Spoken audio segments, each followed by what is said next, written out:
نحمده ونصلي على رسوله الكريم وعلى آله وأصحابه أجمعين أما بعد بسم الله الرحمن الرحيم وسارعوا إلى مغفرة من ربكم وجنة عرضها السماوات والأرض أعدت للمتقين خودی کو کر بلند اتنا کہ ہر تقدیر سے پہلے خودی کو کر بلند اتنا کہ ہر تقدیر سے پہلے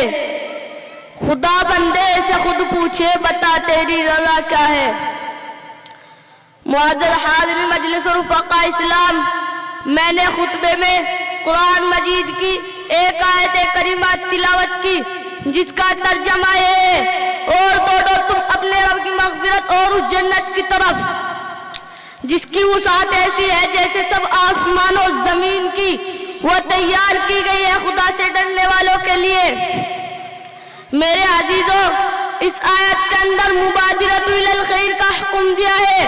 جس کا مطلب یہ ہے کہ جب انسان اپنی حقیقت پر غور کرے گا، اللہ جل جلالہ کی عظیم الشان قدرت کاملہ اور حکمت بالغہ پر نظر ڈالے گا، اس کی شان ربوبیت پر غور کرے گا، تو اس تفکر کے نتیجے میں اللہ کی عبادت کی طرف دل مائل ہوگا،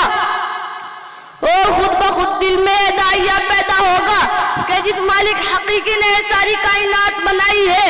اور جس مالک نے مجھ پر نعمتیں برسائی ہے، اور جس مالک نے مجھے رحمتوں کی بارش میں رکھا ہے، اس مالک کا بھی مجھ پر کوئی حق ہوگا۔ جب یہ جذبہ اور میلان دل میں پیدا ہو تو اس وقت کیا کرنا چاہیے؟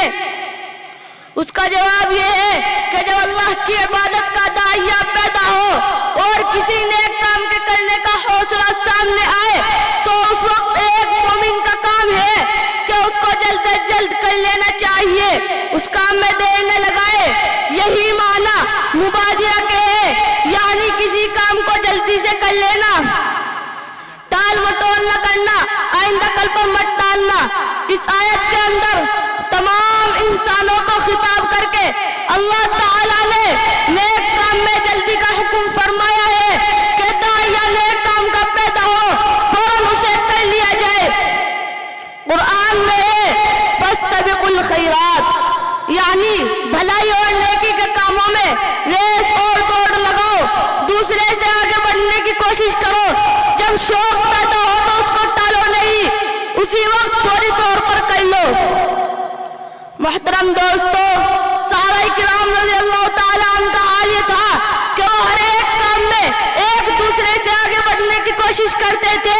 کہ مبادہ شیطان کہیں اس کام میں وسوسہ ڈال کر رکاوٹ پیدا نہ کر دے۔ اور شیطان کا حربہ ہر ایک کے ساتھ الگ الگ ہوتا ہے، کافر کے ساتھ اس کا معاملہ الگ ہوتا ہے اور مومن کے ساتھ الگ۔ مومن کے دل میں یہ بات نہیں ڈالے گا کہ اس نیکی کے کام کو مت کرو، یہ برا کام ہے، کیونکہ وہ جانتا ہے کہ یہ صاحب ایمان ہے، اس لیے نیکی کے کام کو برا نہیں سمجھائے گا۔ اس لیے مومن کے ساتھ یہ حربہ ہوتا ہے۔ نفل نماز پڑھنا، صدقہ خیرات وغیرہ کرنا، یہ سب نیک کام ہے، اس کو کرنا چاہیے، لیکن انشاءاللہ کل سے شروع کریں گے۔ صلی علی رسولہ الکریم، اما بعد فاعوذ باللہ من الشیطان الرجیم، بسم اللہ الرحمن الرحیم۔ یا ایہا الذین آمنوا لا تتبعوا خطوات الشیطان ومن يتبع خطوات الشیطان فإنه يأمر بالفحشاء والمنکر۔ معزز سامعین کرام، میں نے آپ حضرات کے سامنے قرآن مقدس کی ایک آیت پڑھ دی ہے جس میں رب کائنات نے ارشاد فرمایا کہ اے ایمان والو، شیطان کے نقش قدم پر مت چلو، اور جو شخص شیطان کے نقش قدم پر چلے گا شیطان اس کو بے حیائی اور برائی کے حکم دے گا۔ ملت اسلامیہ کے نوجوانوں، آج کی اس محفل اور آج کے اس مبارک اجلاس میں میری تقریر کا موضوع آج کا بگڑا ہوا معاشرہ اور ہمارے ذمہ داریاں ہے۔ بارگاہ عزتی میں دعا کیجئے کہ خالق کائنات مجھے صحیح بات کہنے کی اور اس پورے امت مسلمہ کو اس پر عمل کرنے کی توفیق عطا فرمائے۔ نوجوان دوستو، آج کے اس نازک دور میں ہمارا معاشرہ اور سماج کن کن خرابیوں سے دوچار ہے، اس کے اسباب و وجوہات کیا ہے، ان سے مقابلہ اور دفاع کی کیا تدابیر ہے، ان کو اس مختصر سے وقت میں بیان کرنا اور ان پر تفصیلی روشنی ڈالنا دشوار ہی نہیں بلکہ ناممکن سا معلوم ہوتا ہے، لیکن سردست دور حاضر کے بعد شدید فتنوں کا اجمالاً اور بعض کا تفصیلاً ذکر کر دینا مناسب سمجھتا ہوں۔ دوستو، وہ اسباب جنہوں نے معاشرے کی بنیاد کو ہلا کر رکھ دیا اور امت مسلمہ کے دامن عفت کو تار تار کر دیا، ان میں سے سفلی عمل کرنا اور کرانا، غیر مشروع طور پر گنڈے تعویذ کرنا، غیر شرعی کا ممانعت ماننا، ماں باپ کی نافرمانی کرنا اور مردوں کا ٹخنوں سے نیچے پائجامہ پہننا، غیر محرم مردوں اور عورتوں کا بے محابہ ملنا جلنا، لغو تفریحات میں وقت ضائع کرنا، ریڈیو ٹیلی ویژن پر فواحشات اور حیا مضامین کا نشر ہونا، ان کا دیکھنا اور سننا، جوا کھیلنا، عورتوں کا بے پردہ ننگے سر گھومنا پھرنا اور گلا بازو اور پیٹ کا کھلا رہنا، باریک لباس پہننا، شوہر کی امانت میں خیانت کرنا، دفاتر میں نامحرموں کے ساتھ کام کرنا، بے پردہ بازاروں میں جانا، نوجوان لڑکوں اور لڑکیوں کا مخلوط تعلیم حاصل کرنا، رشوت لینا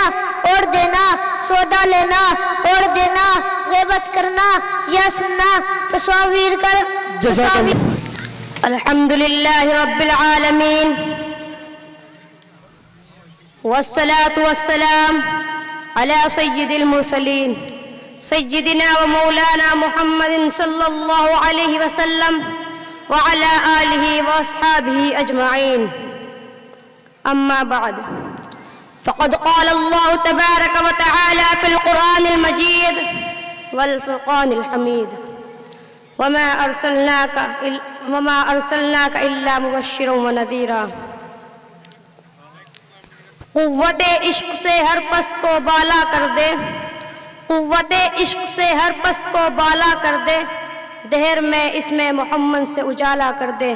برادران اسلام اور قابل قدر شخصیات، میں اس متبرک اور پرامن بزم میں شمع رسالت کی ضیاء حیات کو روشن کرنے کی جسارت کر رہا ہوں۔ میری بساط نہیں کہ ماہ رسالت صلی اللہ علیہ وسلم کے اسوہ حسنہ پر لب کشائی کر سکوں، لیکن پھر بھی آپ جیسے عظیم المرتبہ شخصیات کے روبرو سیرت النبی صلی اللہ علیہ وسلم کو موضوع گفتگو بناتا ہوں تاکہ خود کی اصلاح ہو جائے، ورنہ کسی کی کیا مجال کہ سیرت النبی صلی اللہ علیہ وسلم کا احاطہ کر سکے، جیسا کہ شاعر حضرت حسان رضی اللہ عنہ کا شعر ہے جو انہوں نے اپنی مجبوری ظاہر کی، فرمایا ما ان مدحت محمدا بمقالتی ولكن مدحت مقالتی بمحمد۔ ترجمہ، میری بساط نہیں کہ اپنے اشعار سے مدحت رسول کا حق ادا کر سکوں، ہاں میں نے ذکر رسول اللہ صلی اللہ علیہ وسلم سے اپنے اشعار کی ضرور مدح سرائی کی ہے۔ کسی اردو شاعر نے کہا قلم میرا قاصر زباں میری عاجز محمد کی عظمت بتاؤں میں کیسے، قلم میرا قاصر زباں میری عاجز محمد کی عظمت بتاؤں میں کیسے، میں محبوب رب امام الرسل و فضائل مکمل سناؤں میں کیسے۔ ملت اسلامیہ کے دھڑکتے دلوں، بعثت نبی صلی اللہ علیہ وسلم سے قبل پورے جزیرت العرب پر کوئی حکمرانی کرنے کے لیے تیار نہ تھا، اور نہ نظام مکمل تھا، اور عدالت، انسانیت، امانت و دیانت، عصمت و عفت، صلاح و تقوی، زہد و ورع کا جنازہ نکل چکا تھا، شرافت و عزت کی کلیاں مرجھا چکی تھی، شرک و ضلالت کی تاریکی ہر سمت نظر آ رہی تھی، نفرت، ظلمت اور شقاوت کا دور دورہ تھا۔ کسی اردو شاعر نے کہا بدی کا زور تھا ہر سو، جہالت کی گھٹائیں تھی، فساد و ظلم کی چاروں طرف پھیلی ہوائیں تھی، ذرا سی بات پر تلوار چل جاتی تھی آپس میں تو پھر جنگ نہ آتی تھی دو چار کے بس میں. اگر لڑکی کی پیدائش کا گھر میں ذکر سن لیتے تو اس معصوم کو زندہ زمین میں دفن کر دیتے. غرض جو بھی برائی تھی سب ان میں پائی جاتی تھی، نہ تھی شرم و حیا آنکھوں میں گھر گھر بے حیائی تھی. مگر اللہ نے جب ان پر اپنا رحم فرمایا تو عبداللہ کے گھر میں خدا کا لاڑلا آیا. قدرت خداوندی نے اس پرفتن دور میں شیطان لات و عزا کو رشد و ہدایت کے راستے پر گامزن کرنے کے لیے فاران کی چوٹیوں پر آفتاب رسالت صلی اللہ علیہ وسلم کو طلوع فرمایا. مکے میں طلوع آفتاب کے وقت آفتاب رسالت صلی اللہ علیہ وسلم آمنہ کے لال عبداللہ کے لگتے جگر عبد المطلب کے نور نظر دو شمبا کو اپنے تمام انوار و برکات کے ساتھ تشریف لاتے ہیں. آپ ایسے وقت پیدا ہوئے جس سے لیل و نہار دونوں نے فیض حاصل کیا. سبحان اللہ سبحان اللہ. جزاک اللہ خیرہ. وآخر دعوانا ان الحمدللہ.